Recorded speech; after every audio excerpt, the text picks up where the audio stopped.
seat at the table with some men with confidence. And welcome to Men in Confidence Sharing, where we, the men of a certain age, share our thoughts, ideas, and opinions in confidence. And today we're joined by two members of the crew. We have Rhino and we have Terrence. So we're going to go one by one and say hello. Hello, Rhino. So good, everybody. And hello, Terrence. Greetings and salutations, peoples. All right. We're here with a few good men. And it's interesting that I just said that because we're kind of talking about men and what makes a man valuable. That was on purpose. Kind of was. You didn't have to say that out loud, but that's cool. I'm just messing with you. But anyway, and we're gonna leave that in also. Because we're organic here. Absolutely. We're organic. This is real. This is real. No artificial flavors. But I'm just gonna throw this question out there to you and let you answer as wide or as narrow as you want. What makes a man valuable? What he provides. Yeah, I'm done. What makes a man valuable is what he provides. That's it. No one is interested in anything else. They don't care about our pain. They don't care about our wants and needs. All they care about is what can I provide. Survey says, ding! It's up there. The funny thing is, when he said it in my head, I heard, good answer, good answer. Good answer. Oh, All right, Terrence, you have the opportunity to steal.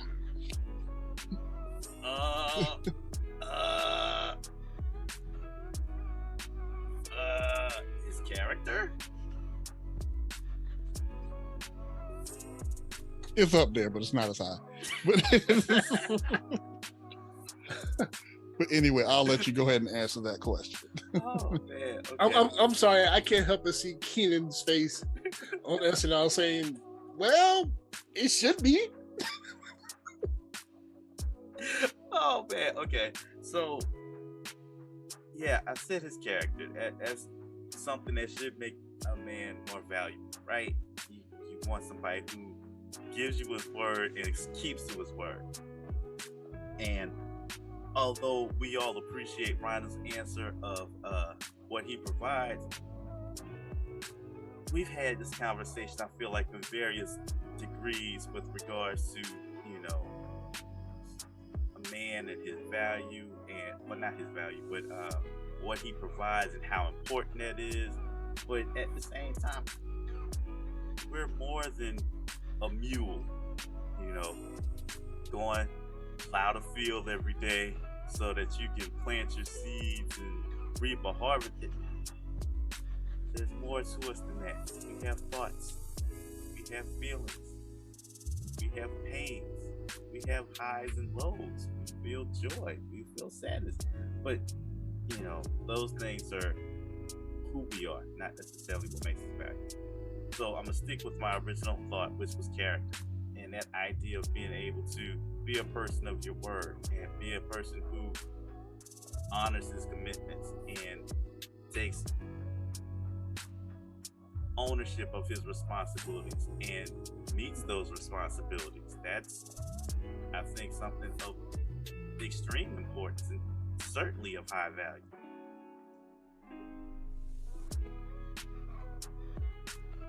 Appreciate it. What makes a man valuable? Well, Ronald wasn't wrong. Ronald wasn't wrong at all. Like, what is a man normally look for valuable now is normally productivity. He either does something or makes something. What makes a man valuable? To me, it's several things. And a lot of them are internal. Like, a lot of them are not tangible things that you can put a finger on. Honesty, reliability,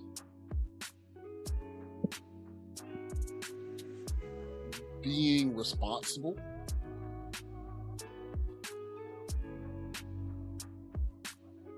being able to count on that guy.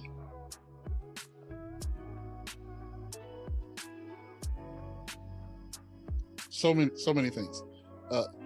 Actually, come to think of it, there are about 10 things that we could allude to. Okay. I was wondering who was going to be the first to bring up that reference. I was trying not to, but yes, there are at least 10 things we could say. Like you could good with money and women. Yeah, you can be good with money and women. You can be responsible without excuses. Right. Be loving. There's so many things. Yeah, it's almost like they're commandments or something. Like they were written on tablets. Absolutely. So, I have a question for you. So this is from the outside looking in. If you were a woman looking for a partner, or a man looking for a friend, a business partner, just anything, what are characteristics or what are things that you would want that person to look for to see if this person is a valuable man? How do you tell a valuable man when you see them or when you run into one? My first thought would be education. If we're talking about from a business standpoint, I'd want to know how knowledgeable this individual is on the venture that we're potentially going in on. It's good to be, charismatic and able to sell ice to an Eskimo, whether you're doing sales or not. What I mean is it's good to be able to present yourself as if you've got all the right answers, but at the end of the day, I need to know that you know something. I can't just rely on a nice smile and some good affirmations and words of encouragement. You got to be able to back some of that up with a little bit of know-how. So that would be number one. Number two, then it becomes a matter of, go back to my answer for character. Is this somebody that I feel like is going to do what's right for our venture? Or is this person out for self, and the first chance they get, they're going to cut me off at the knees to get ahead? I'd like to know those types of things, so I'm going to be vetting that type of stuff.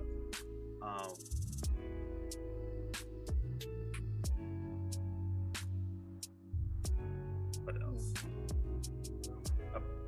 You can jump in at any time, because I know I catch y'all off in the middle of stuff all the time. Right, that's fine. I absolutely agree with your one and your two, because I've seen that. I've seen those things, or rather a lack thereof, in one person. And one of the things that I think that everybody, even our listeners, can agree on is we don't like fake people. We don't like people that come around and they have this facade up, and it's a facade. It's fake. They're being nice to you, but there's something really disingenuous about this person. And just as your first mind comes to you and tells you this, you realize that, yeah, this person will absolutely come and try to undercut me first chance they get.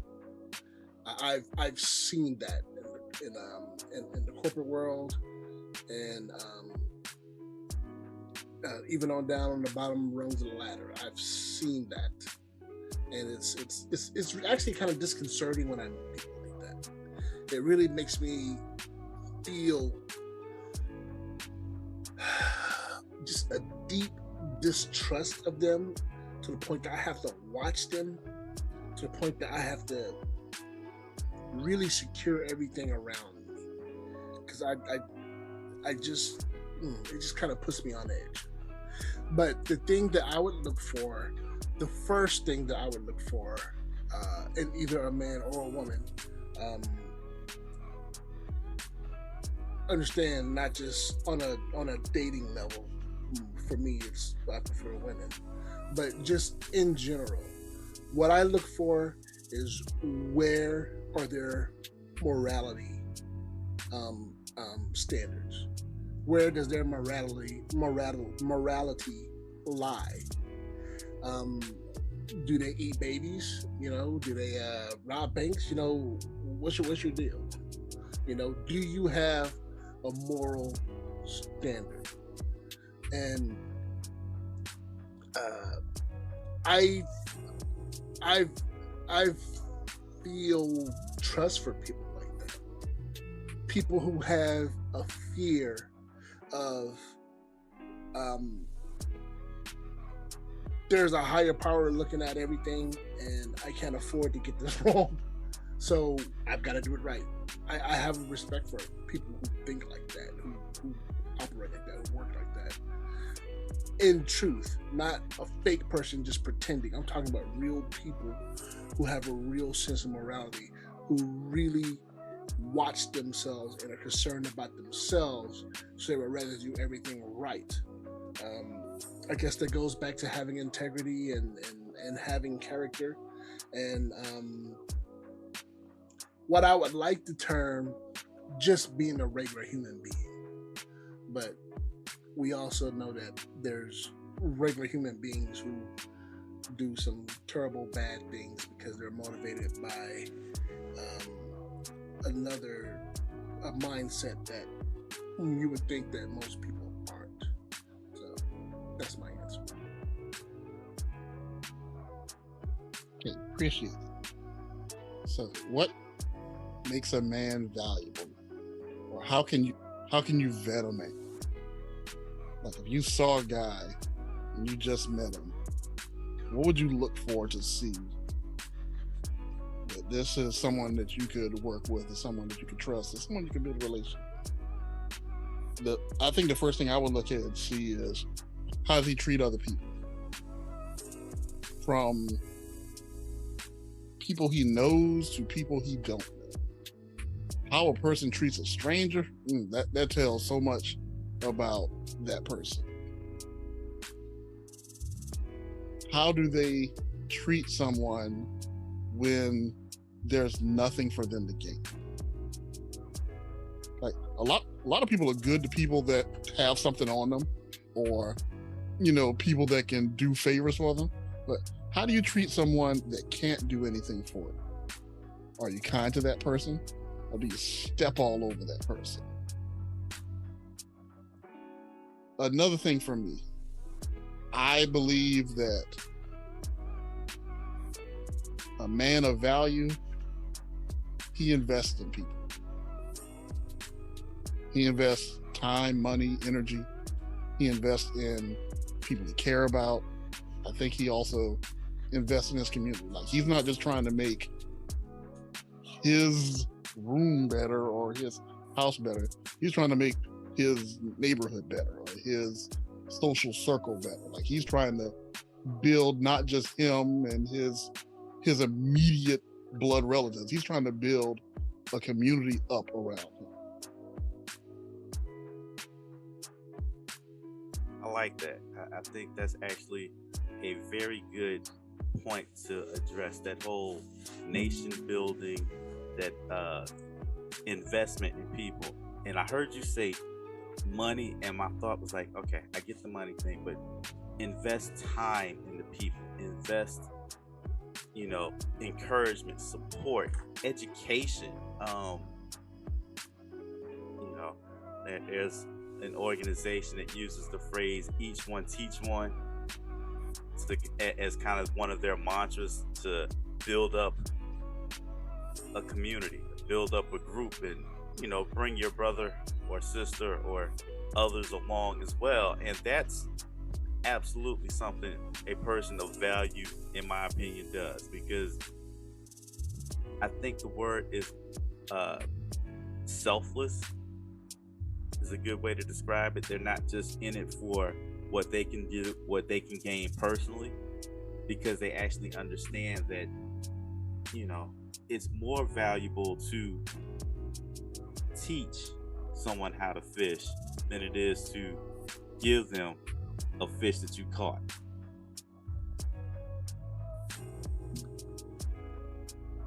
It's pretty cool.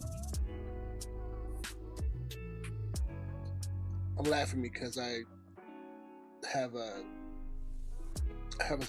friend. I can consider her a friend now, but she was my employee for a while, and she started off rough. 20 years old, fresh out the gate,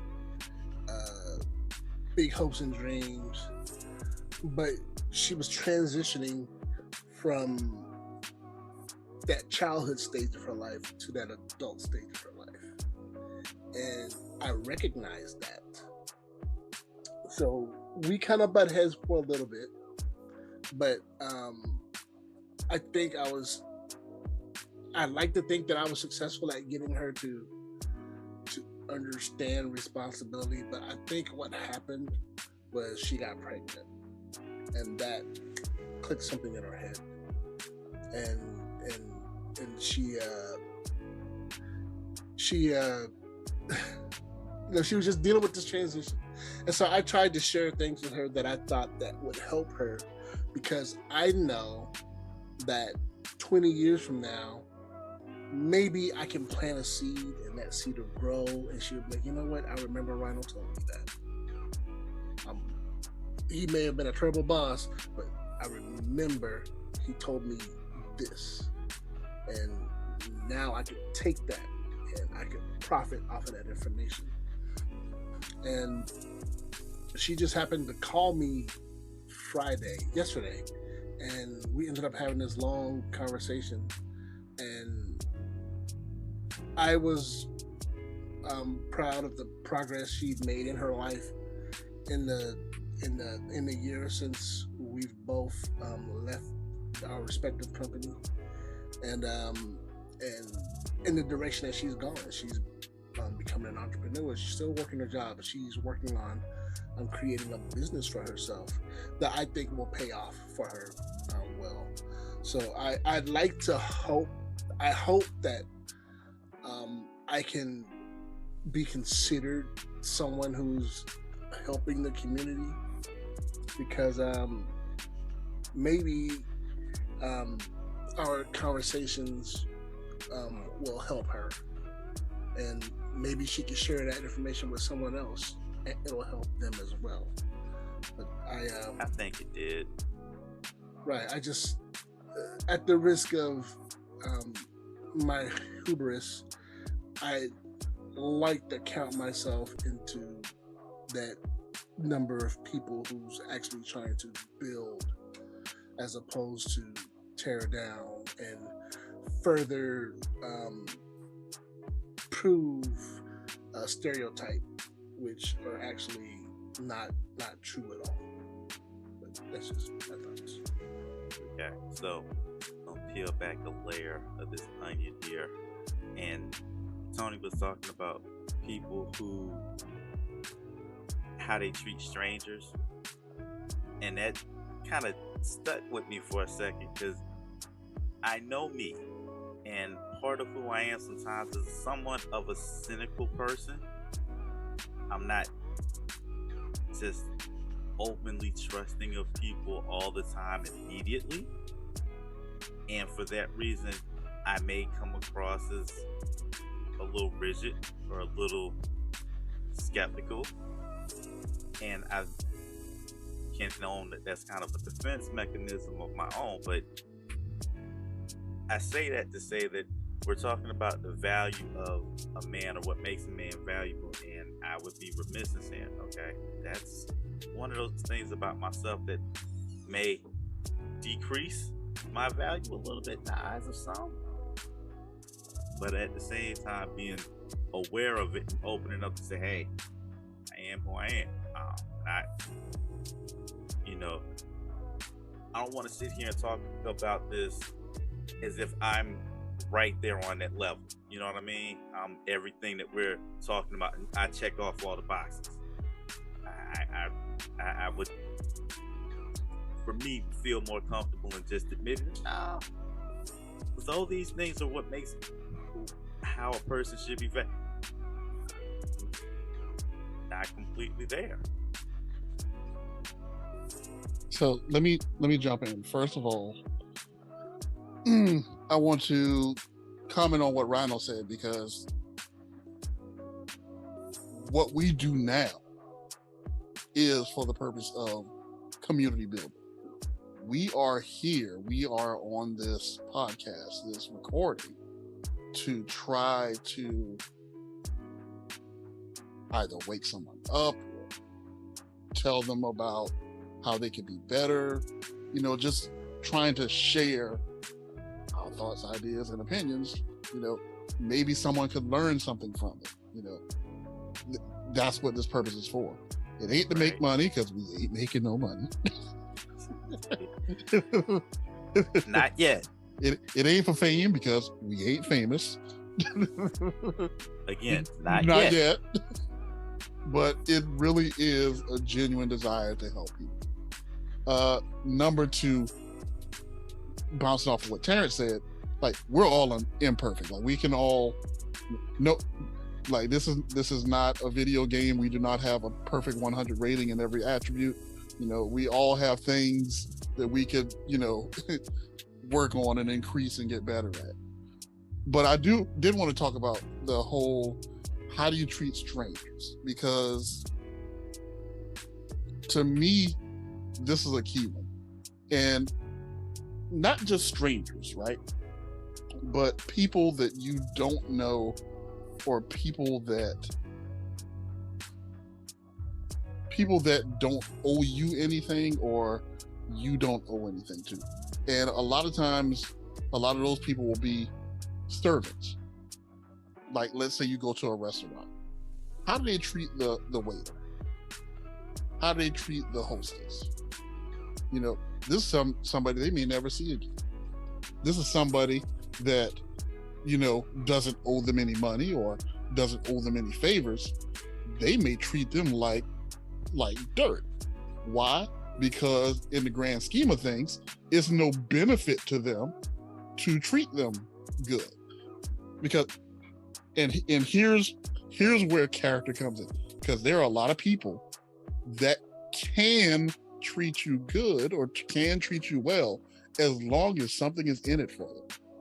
But the second that resource dries up, so does their affection, so does their respect for you. And to me, that's one of the key ways in telling a man that has value. Because a man that has value, or a man that is valuable, is respectful at all times, or is respectful to everyone. They don't see this person as being high and this person as being low. They treat everyone like a person. And that's my rant. No, that's fair. That totally makes sense.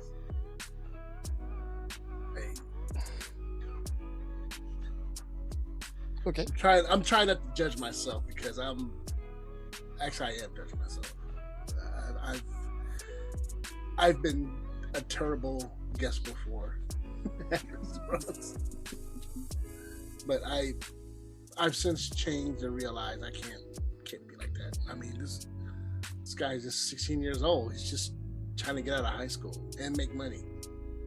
He's doing things the right way. He's not out there selling drugs or doing any number of poor choice type things.